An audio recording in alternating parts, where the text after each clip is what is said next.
Chers auditeurs, bonjour. Dans la continuité de nos mini-podcasts Un regard sur les lentilles, nous retrouvons aujourd'hui Lucie Niellou et Françoise Ernoult pour un nouvel épisode. Cher docteur, je vous laisse la parole.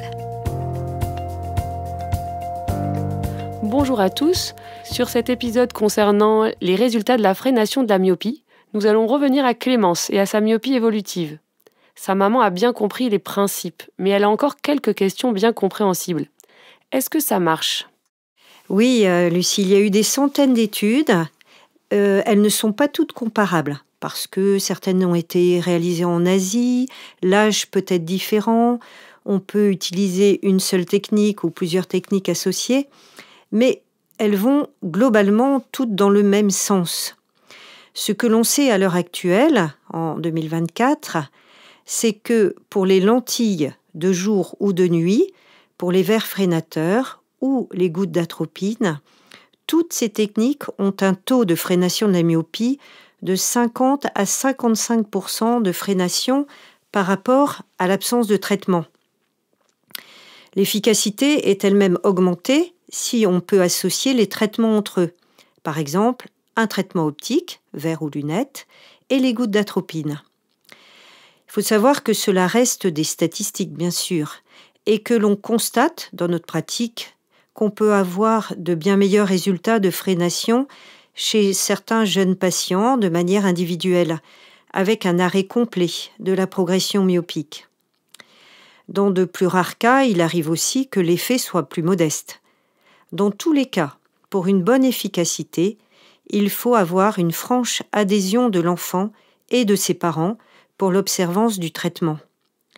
Également, un suivi régulier tous les 6 mois est important, car cela permet de vérifier que le traitement est bien fait et ça permet de motiver l'enfant et sa famille si ce n'est pas le cas.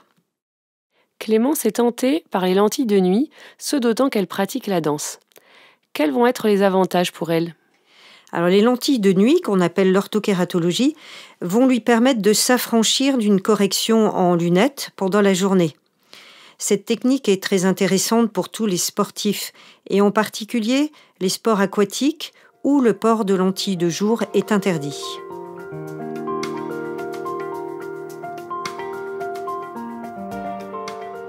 Et pour les autres techniques, quels sont les avantages ? Eh bien, les lentilles sont souvent bien acceptées chez les ados ou les grands enfants qui ne veulent plus porter de lunettes. Cela vaut le coup d'en discuter et d'en proposer. Mais globalement, la plupart des parents préfèrent commencer par faire porter des lunettes à leur enfant, par souci de simplicité. Les verres frénateurs, quant à eux, sont très bien tolérés. Et même si le recul est moins important, cette technique fait ses preuves, et quel que soit l'âge de début du port, l'effet frénateur est présent. L'atropine en collyre est le seul traitement qui soit intégralement remboursé. Donc, il y a une certaine souplesse. On peut passer d'une technique à l'autre ou les associer. Et quels sont les inconvénients de ces différentes techniques ?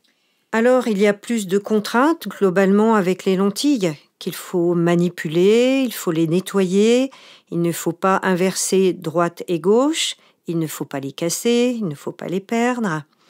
Les lentilles de nuit sont sur mesure et nécessitent plusieurs rendez-vous lors de l'adaptation. Il y a un surcoût aussi qui est non négligeable pour les lunettes et les lentilles qui ne sont pas complètement remboursées par la sécurité sociale ou par les mutuelles. Également, tout le monde ne peut pas être éligible aux lentilles de nuit et aux lunettes frénatrices si la myopie est trop forte. Quant à l'atropine, eh bien, il faut accepter de mettre une goutte dans l'œil tous les soirs, ne pas l'oublier, ce qui peut être compliqué chez certains enfants qui n'aiment pas qu'on leur mette des gouttes dans les yeux. Alors, il y a aussi parfois une petite gêne qui est liée à l'éblouissement, mais qui est quand même très rare. Et ce collyre n'est délivré que par certaines pharmacies hospitalières, pas dans les pharmacies généralistes.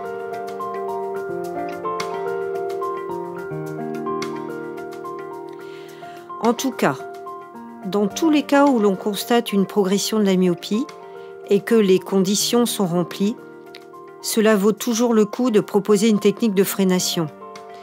Car la technique est réévaluée tous les 6 mois, elle peut être suspendue ou modifiée pour s'adapter aux besoins de l'enfant qui, lui, grandit. Merci beaucoup Françoise pour toutes ces informations. À bientôt dans un prochain podcast. Vous êtes un particulier, parlez-en à votre ophtalmologiste et retrouvez notre gamme de produits adaptés à votre vue sur notre site internet menicon.fr. Vous êtes un professionnel, retrouvez-nous sur notre site internet campusmenicon.fr. Le Campus Menicon, c'est plus de 80 formations en ligne et des accompagnements techniques personnalisés adaptés à vos besoins.